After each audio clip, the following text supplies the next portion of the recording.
श्री शिवाय नमस्तुभ्यम। ओम नमः शिवाय। हर हर महादेव। हरे कृष्ण। प्रेम से बोले शिव शंकर भोलेनाथ की जय। लक्ष्मी नारायण भगवान की जय। श्री शिवाय नमस्तुभ्यम। ओम नमः शिवाय। हर हर महादेव। हरे कृष्ण। ज्येष्ठ मास पूर्णिमा की बहुत बहुत हार्दिक शुभकामनाएं। आप सभी के जीवन में लक्ष्मी नारायण की कृपा सदा सर्वदा ही बनी रहे। इसी मंगल कामना के साथ आज पूर्णिमा के दिन आप सभी रसपान करेंगे। पूर्णिमा व्रत कथा, पूर्णिमा और अमावस्या दो बहनों की कथा, शिव चालीसा और भगवान भोलेनाथ की आरती। तो कथाओं को भक्ति भाव से और प्रसन्न चित्त से पूरा अवश्य सुनिएगा और कमेंट बॉक्स में हर हर महादेव लिखना बिल्कुल भी मत भूलिएगा। आइए आज की कथा का रसपान करते हैं। तो एक बार प्रेम से बोले शिव शंकर भोलेनाथ माता पार्वती की जय। जय श्री गणेश। द्वापर युग की बात है। एक बार यशोदा माँ अपने कृष्ण कन्हैया से कहती हैं, आज मुझे कोई ऐसा उपाय बताओ जिसके करने से स्त्रियों को सौभाग्य की प्राप्ति हो, साथ ही उनकी सभी मनोकामनाएं पूर्ण हो जाएं। तब श्री कृष्ण ने कहा कि हे माता, मैं आपको एक अचूक उपाय बताता हूँ, सो आप विस्तार पूर्वक सुनिए। सौभाग्य की प्राप्ति के लिए स्त्रियों को 32 पूर्णिमाओं का व्रत करना चाहिए। इस व्रत को करने से स्त्रियों को सौभाग्य तथा संपत्ति की प्राप्ति होती है। यह व्रत अचल सौभाग्य को देने वाला है और भगवान शंकर के प्रति मनुष्य मात्र की भक्ति को बढ़ाने वाला है। यशोदा जी कहने लगी कि कृष्ण, सर्वप्रथम इस व्रत को मृत्युलोक में किसने किया था? इसके विषय में विस्तार पूर्वक मुझसे कहो। श्री कृष्ण जी कहने लगे कि इस भूमंडल पर एक अत्यंत प्रसिद्ध राजा चंद्रहास से पालित अनेक प्रकार के रत्नों से परिपूर्ण कातिका नाम की एक नगरी थी। वहां धनेश्वर नाम का एक ब्राह्मण था और उसकी स्त्री अति सुशील रूपवती थी। दोनों ही उस नगरी में बड़े प्रेम के साथ रहते थे। घर में धन धान्य आदि की कोई कमी नहीं थी। उनके एक बड़ा ही दुख था कि उनके कोई संतान नहीं थी, जिस वजह से वह बहुत दुखी रहते थे। एक दिन एक बड़ा तपस्वी योगी उस नगरी में आया और वह योगी बाकी सभी घरों में भिक्षा मांगकर भोजन किया करता था, लेकिन उस ब्राह्मण के घर से कभी भी भिक्षा नहीं किया करता था। एक दिन योगी गंगा किनारे भिक्षा मांगकर प्रेम पूर्वक खा रहा था कि धनेश्वर ने योगी को यह सब करते देख लिया। सब कार्य किसी प्रकार से देख लिए। अपनी भिक्षा अनादर से दुखी होकर धनेश्वर योगी से बोले, और सभी घरों में भिक्षा लेते हैं, परंतु मेरे घर की भिक्षा कभी भी नहीं लेते हैं। इसका क्या कारण है? योगी कहने लगा कि आपके धर्म हमें इस बात की आज्ञा नहीं देता है, क्योंकि आप अभी गृहस्थ जीवन में एक सुख से वंचित हैं। आपके घर संतान होने पर मैं आपके घर से भी भिक्षा स्वीकार कर लूंगा। उन्होंने कहा कि जिसे संतान नहीं है उसके घर से भिक्षा लेने से मेरे भी पतित हो जाने का भय है। धनेश्वर की यह बात सुनकर बहुत दुखी हुआ और हाथ जोड़कर योगी के पैरों पर गिर पड़ा और दुखी मन से कहने लगा कि आप मुझे संतान प्राप्त के उपाय बताएं। आप तो सर्वज्ञ हैं, मुझ पर अवश्य ही कृपा कीजिए। धन की मेरे घर में कोई कमी नहीं है, लेकिन मैं संतान न होने के कारण अत्यंत दुखी हूँ। आप मेरे इस दुख का हरण कीजिए। यह सुनकर योगी कहने लगे, तुम माता चंडी की आराधना करो। घर पहुंचकर उन्होंने यह सारी बात अपनी पत्नी को बताई और खुद वन में चला गया। वन में पहुंचकर उसने माता चंडी की आराधना और उपवास किया। माता चंडी ने 16 दिन के बाद उसको सपने में दर्शन दिए और कहा कि हे धनेश्वर, जा, तेरे पुत्र रत्न प्राप्त होगा, लेकिन उसकी आयु सिर्फ 16 वर्ष की होगी। 16 वर्ष की आयु में उसकी मृत्यु हो जाएगी। अगर तुम दोनों स्त्री और पुरुष 32 पूर्णिमा का व्रत करोगे तो यह दीर्घ आयु हो जाएगा। जितनी तुम्हारे समर्थ हो उतने आचे के दिए जलाकर शिव जी भगवान की पूजा करना। लेकिन 32 पूर्णिमा ही होनी चाहिए। सुबह होते ही तुम इस स्थान के पास एक आम का पेड़ दिखाई देगा। उस पर चढ़कर एक फल तोड़कर अपने घर ले जाना। अपनी स्त्री को इस बारे में बताना। सुबह होने के पश्चात वह स्वच्छ होकर शंकर जी का ध्यान करके उस फल को खा ले। तब भगवान शंकर की कृपा से उसको गर्भ हो जाएगा। जब ब्राह्मण सुबह उठा तो उसे उस स्थान पर आम का पेड़ दिखाई दिया, लेकिन वह चढ़ नहीं पा रहा था। यह देखकर उसे बड़ी चिंता हुई। उसने भगवान गणेश की उपासना की और कहा कि हे दयानिधि, अपने भक्तों के विघ्नों का नाश करके उनके मंगल कार्य को करने वाले, दुष्टों का नाश करने वाले, रिद्धि सिद्धि देने वाले, आप मुझे इतना बल दें कि मैं अपनी मनोकामनाएं पूरा कर सकूं। इसके बाद वह पेड़ से फल तोड़कर अपनी पत्नी के पास गया। उसकी पत्नी ने पति के कहे अनुसार इस फल को खा लिया और वह गर्भवती हो गई। देवी की कृपा से उसे बहुत सुंदर पुत्र पैदा हुआ। उसका नाम उन्होंने देवीदास रखा। माता पिता के हर्ष और शोक के साथ वह बालक बढ़ने लगा। भगवान की कृपा से बालक बहुत ही सुंदर था, सुशील और पढ़ाई लिखाई में भी बहुत ही निपुण था। दुर्गा जी के कथानुसार उसके माता ने 32 पूर्णमासी का व्रत रखा। जैसे ही 16वां वर्ष लगा, दोनों पति पत्नी बहुत दुखी हुए, कहीं उनके पुत्र की मृत्यु न हो जाए। उन्होंने सोचा कि अगर उनके सामने यह सब कुछ हुआ तो वह कैसे देख पाएंगे। तभी उन्होंने देवीदास के मामा को बुलाया और 1 वर्ष के लिए देवीदास को काशी पढ़ने के लिए भेज दिया। 1 वर्ष के बाद उसे वापस लेकर आ जाना। देवीदास अपने मामा के साथ घोड़े पर सवार होकर चल दिया। उसके मामा को यह बात नहीं पता थी। दोनों पति पत्नी ने 32 पूर्णिमा का व्रत पूरा किया। दूसरी तरफ मामा और भांजे दोनों रात गुजारने के लिए रास्ते में एक गांव में रुके। उस दिन उस गांव में ब्राह्मण की कन्या का विवाह होने वाला था। जिस धर्मशाला में वर और बारात आकर रुके थे, वही धर्मशाला में देवीदास और उसका मामा ठहरे हुए। उधर कन्या को तेल आदि चढ़ने के बाद जब लग्न का समय आया तो वर की तबीयत खराब हो गई। वर के पिता ने अपने परिवार वालों से विचार विमर्श करके कहा कि यह देवीदास मेरे पुत्र के जैसा है, मैं इसके साथ लगन करा दूंगा और बाद में सारी काम मेरे बेटे के साथ पूर्ण हो जाएंगे। ऐसा कहने के बाद वर के पिता देवीदास को मांगने के लिए उसके मामा के पास गए और उन्हें सारी बातें बताईं। मामा ने कहा कि कन्यादान में जो कुछ भी मिलेगा वो हमें दे दिया जाए। वर के पिता ने बात स्वीकार कर ली। इसके बाद देवीदास का विवाह कन्या के साथ संपन्न हो गया। वह अपनी पत्नी के साथ भोजन कर सका और मन में विचार करने लगा कि ना जाने यह किसकी पत्नी होगी। यह सोचकर उसकी आंखों में आंसू आ गए। तब वधू ने पूछा कि क्या बात है, आप उदास क्यों हो? तब उसने सारी बातें पत्नी को बता दी। वह कन्या कहने लगी कि यह ब्रह्म विवाद के विपरीत है। आप ही मेरे पति हैं, मैं आपकी ही पत्नी रहूंगी, किसी अन्य की कभी नहीं होगी। तब देवीदास ने कहा कि ऐसा मत करिए, क्योंकि मेरी आयु बहुत कम है, मेरे बाद आपका क्या होगा। लेकिन उसकी पत्नी नहीं मानी और बोली कि स्वामी आप भोजन कीजिए।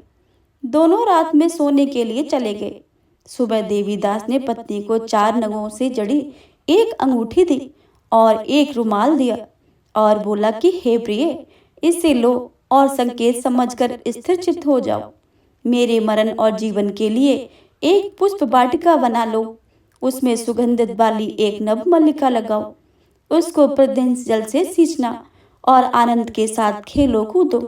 जिस समय और जिस दिन मेरा मरणांत होगा, उस दिन वह फूल सूख जाएंगे और जब यह फिर हरे हो जाएं, तो जान लेना कि मैं जीवित हूँ। यह समझाकर वह वहां से चला गया। इसके बाद जब वर और बाकी बाराती मंडप में आए तो कन्या ने उसे देखकर कहा कि यह मेरा पति नहीं है। मेरे पति वह हैं जिनके साथ रात में मेरा विवाद हुआ था। इसके साथ मेरा विवाह नहीं हुआ है। अगर वह वही है तो बताए कि मैंने इसके क्या दिया है। साथ ही कन्यादान के समय को जो मिले थे आभूषण उन्हें भी दिखाए। कन्या की ये सारी बातें सुनकर वह कहने लगे कि मैं सब यह नहीं जानता हूँ। इसके बाद सारी बारात अपमानित होकर वहां से लौट गई। भगवान कृष्ण बोले कि हे माता, इस प्रकार देवीदास काशी चला गया। कुछ समय जब बीत गया तो एक सर्प उसको डसने के लिए आया, लेकिन वह उसको काट नहीं पाया, क्योंकि उसकी माता ने पहले ही 32 पूर्णिमा का व्रत कर लिया था। इसके बाद खुद काल वहां पहुंचा। भगवान की कृपा से तभी वहां माता पार्वती और भगवान गणेश जी आ गए। देवीदास को मूर्छित दशा में देखकर माता पार्वती ने भगवान शिव से प्रार्थना की कि महाराज, इस बालक की माता ने पहले ही 32 पूर्णिमा का व्रत कर लिया है, आप इसके प्राण दे दे। भगवान शिव ने माता पार्वती के कहने पर उसे जीवन दान दे दिया। उधर उसकी पत्नी उसके काल की प्रतीक्षा कर रही थी। उसकी पत्नी ने जाकर देखा कि पुष्प और पत्र दोनों ही नहीं हैं, तो उसको बहुत आश्चर्य हुआ। और जब उसने देखा कि पुष्प वाटिका फिर से हरी हो गई है, तो वह समझ गई है कि उसका पति जिंदा हो गया है। इसके बाद वह बहुत ही प्रसन्न होकर अपने पिता से कहने लगी कि हे पिताजी, मेरे पति जीवित हैं, उनको आप ढूंढिए। जब 16 वर्ष व्यतीत हो गए तो देवीदास भी अपने मामा के साथ काशी के लिए चल दिया। इधर उसकी पत्नी के परिवार वाले उन्हें ढूंढने के लिए जा ही रहे थे कि उन्होंने देखा कि देवीदास और उसके मामा उधर ही आ रहे थे। उसको देखकर उनके ससुर बहुत ही प्रसन्न हुए और उसे अपने घर ले आए। वहां सारे इकट्ठे हो गए और कन्या ने भी उसे पहचान लिया। देवीदास ने इसके बाद अपनी पत्नी और मामा को लेकर वहां से चल दिया। उसके ससुर ने उसे बहुत सारा दान दहेज दिया। जब वह अपने घर की तरफ चल रहा था तो उसके माता पिता को लोगों ने खबर दी कि तुम्हारा पुत्र देवीदास अपनी पत्नी और मामा के साथ आ रहा है। ऐसा समाचार सुनकर पहले तो उन्हें विश्वास ही नहीं हुआ, लेकिन जब देवीदास आया और उसने अपने माता पिता के पैर छुए तो देवीदास के माता पिता ने उनका माथा चूमा और दोनों को अपने सीने से लगा लिया। दोनों के आने की खुशी ने धनेश्वर ने बहुत सी दान दक्षिणा ब्राह्मणों को दी। श्री कृष्ण जी कहने लगे कि इस तरह धनेश्वर को 32 पूर्णिमा व्रत के करने से संतान प्राप्त हुई। जो स्त्रियां इस व्रत को करती हैं वह जन्म जन्मांतरों तक वैधव्य दुख को नहीं भोगती हैं और सदैव सौभाग्यवती रहती हैं। यह मेरा वचन है। यह व्रत संतान देने वाला है और सभी मनोकामनाओं को पूर्ण करने वाला है। तो प्रेम से बोलिए भगवान भोलेनाथ माता पार्वती की जय, विष्णु भगवान की जय। हे प्रिय भक्तों, अब आप सभी श्रवण करिए विष्णु भगवान का चालीसा तथा विष्णु भगवान की आरती। विष्णु सुनिए विनय सेवक की चितलाए, कीरत कुछ वर्णन करूं दीजे गान बताए। नमो विष्णु भगवान खरारी, कष्ट नसावन अखिल बिहारी। प्रबल जगत में शक्ति तुम्हारी, त्रिभुवन फैल रही उजियारी। सुंदर रूप मनोहर सूरत, सरल स्वभाव मोहनी मूरत। तन पर पीतांबर अति सोहत, बैजंती माला मन मोहत। शंख चक्र कर गदा बिराजे, देखत दैत्य असुर दल भाजे। सत्य धर्म मद लोभ न गाजे, काम क्रोध मद लोभ न छाजे। संत भक्त सज्जन मन रंजन, धनुज असुर दुष्टन दल गंजन। सुख उपजाए कष्ट सब भंजन, दोष मिटाए करत जन संचन। पाप काट भव सिंध उतारण, कष्ट नाश कर भक्त उबारण। करत अनेक रूप प्रभु धारण, केवल आप भक्ति के कारण धरई धेनु बन तुम्हें पुकारा। तब तुम रूप राम को धारा, भार उतारे असुल दर मारा। रावण आदक को संघारा, आप 12 रूप बनाया। हरणाक्ष को मार गिराया, धर्मतस्य तन सिंधु बनाया। 14 रत्नन को निकलाया, अभिनख असुर चंद मचाया। रूप मोहनी आप दिखाया, देवन को अमृत पान कराया। असुरन को छवि से बहलाया, कर में रूप धर सिंधु मझाया। मंद्राचल गिर तुरत उठाया, शंकर का तुम फंद छुड़ाया। भस्मासुर का रूप दिखाया, वेदन को जब असुर डुबाया। कर प्रबंध उन्हें ढूंढवाया, मोहित बन कर खल ही नचाया। उस कर भस्म तुमने करवाया, असुर जलंधर अति बलिदाई। शंकर से उनकी न लड़ाई, हार पार शिव सकल बनाई। कीन सती से छल खल जाई, सुमरन कीने तुम शिवरानी। बतलाई सब विपत कहानी, तुम तब बने मनीश्वर गानी। वृंदा की सब सुरत भुलानी, देखत तीज धनुज सैतानी। वृंदा आए तुम्हें लिपटानी, हो इस पर से धर्म क्षति मानी। हना असुर उर शिव सैतानी, तुमने ध्रुव प्रहलाद उबारे। हिरणाकुश आदिक खल मारे, गणिका और अजामिल तारे। बहुत भक्त भव सिंध उतारे, हरहु सकल संताप हमारे। कृपा करो हरि सिरजनहारे, देखो मैं निज दरस तुम्हारे। दीन बंधु भक्त निहितकारे, चाहत आपका सेवक दर्शन। करहूँ दहा अपनी मधुसूदन, जानू नहीं योग्य जप पूजन। होए यज्ञ स्तुति अनुमोदन, शील दया संतोष सुलक्षण। विदित नहीं बत बोध विलक्षण, करहूँ आपका किस विधि पूजन। कुमति बिलोक होत दुख भीषण, करहूँ प्रणाम कौन विधि सुमिरन। कौन भांति में करहूँ समर्पण, सुर मुनि करते सदा सेवकाई। हर्षित रहते परम गति पाई, दीन दुखिन पर सदा सहाई। निज जन जान लेब अपनाई, पाप दोष संताप नसाओ। भव बंधन से मुक्त कराओ, सुख संपत्ति दे सुख उपजाओ। निज चरणन को दास बनाओ, निगम सदा ये बिनय सुनावे। पढ़े सुने जो जन सुख पावे। प्रेम से बोलिए भगवान विष्णु की जय, माता लक्ष्मी की जय। ओम जय जगदीश हरे, स्वामी जय जगदीश हरे। भक्त जनों के संकट, दास जनों के संकट। क्षण में दूर करे, ओम जय जगदीश हरे। जो ध्यावे फल पावे, दुख बिन से मन का।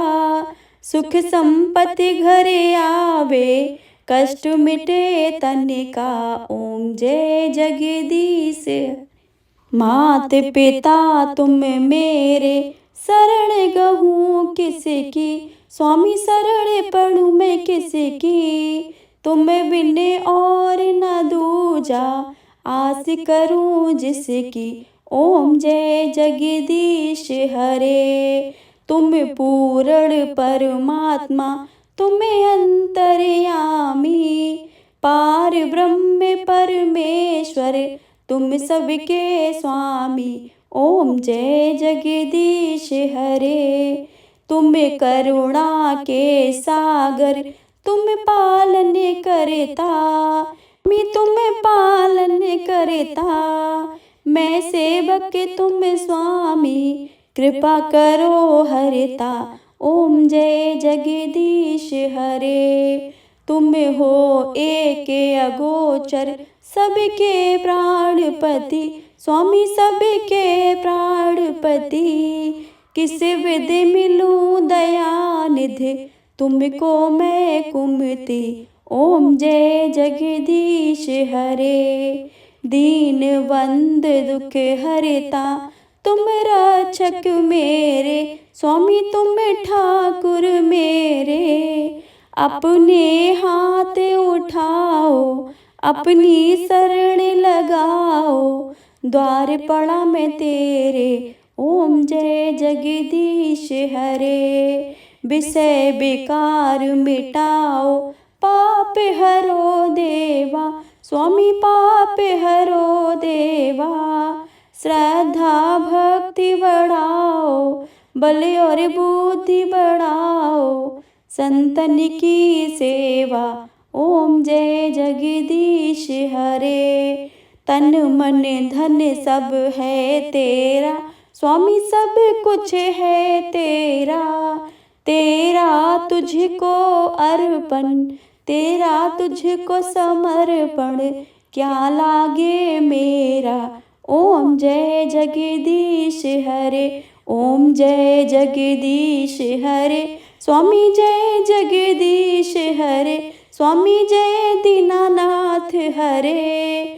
भक्त जनों के संकट क्षण में दूर करे। ओम जय जगदीश हरे। ओम जय जगदीश हरे। प्रेम से बोले विष्णु भगवान की जय।